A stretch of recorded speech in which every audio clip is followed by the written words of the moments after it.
La tentative de ratonnade par un groupe néo-nazi nommé la Division Martel s'est fait mettre en échec par des braves jeunes de cité contre des tarés qui voulaient poignarder des Arabes au quartier de la Monnaie en France. Mais bon, il y a l'imaginaire et puis il y a la réalité. Voilà les fachos, comment ils finissent. À poil. À poil les fachos. L'info a été relayée par le média indépendant Taj Mahat grâce aux infos trouvées sur le téléphone d'un de ces militants d'extrême droite. Et ce qu'on peut trouver sur leur canal Telegram est très intéressant. L'instigateur de ce mouvement est un certain Gros Lardon. Eh, rigolez pas là! Et il fait ça car il est frustré de pas pouvoir tremper le biscuit à cause des blacks. Faut pas qu'on se cache derrière notre petit doigt, tout le monde le voit. Autour de nous, on voit tous que les jeunes européennes, les jeunes blanches, sont attirées par les blacks, plus que par les blancs. Et ça fait une misère sexuelle chez nous.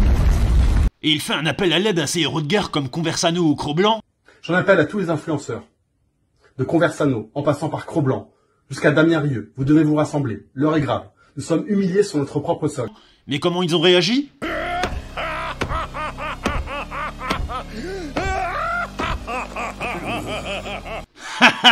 En tout cas, on a la commu qu'on mérite, n'est-ce pas? Avec de tels warriors, la relève de la droite est assurée, hein? Alors oui, c'est facile de dire le physique de ses idées, mais si ce pauvre bambin arrive pas à trouver de meuf, c'est peut-être parce qu'il y a un problème à un autre département. En même temps, si j'étais un facho et que je m'appelais Gros Lardon, moi aussi j'aurais un peu du mal à assumer, comme ses parents ont pas dû assumer d'avoir mis au monde un tel déchet. En tout cas, comme dit Orelsan... Adieu, adieu ces nouveaux fascistes qui justifient leur vie de merde par des idéaux racistes.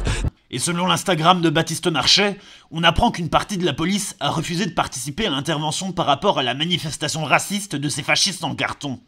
Et en même temps, ce dernier traite les policiers qui ont fait leur travail de traîtres et félicite les gens qui ont participé à cette action violente. Car c'est tellement facile de critiquer la police française qu'on est un américanoïde décérébré qui vit à plusieurs milliers de kilomètres de son pays d'origine. Mais les rats de la division Martel ont eu la rage de pas pouvoir tuer d'étrangers, et dans leur canal Telegram, ils préviennent leurs membres de s'attaquer à leur mère ou à leurs proches. Tellement brave de la part du camp des gens civilisés de s'attaquer à des femmes sans défense. Ça suce Napoléon, les rois de France, et ça critique la racaille, mais au final ils sont pas mieux que les gens qui critiquent. Blâmer les autres pour ses propres faiblesses, voilà un comportement de lâche et de victime, pas étonnant venant de l'extrême droite en même temps.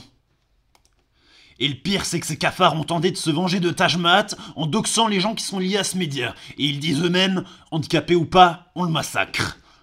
En tout cas, force aux résistants de ces cités qui ont mis une branlée à ces salles nazies, et moi j'ai envie de dire, quand est-ce que l'armée rouge va revenir pour nettoyer ces taches de merde une bonne fois pour toutes? Sur ce, je vous dis prenez soin de vous, et faites attention car les choses vont s'accélérer.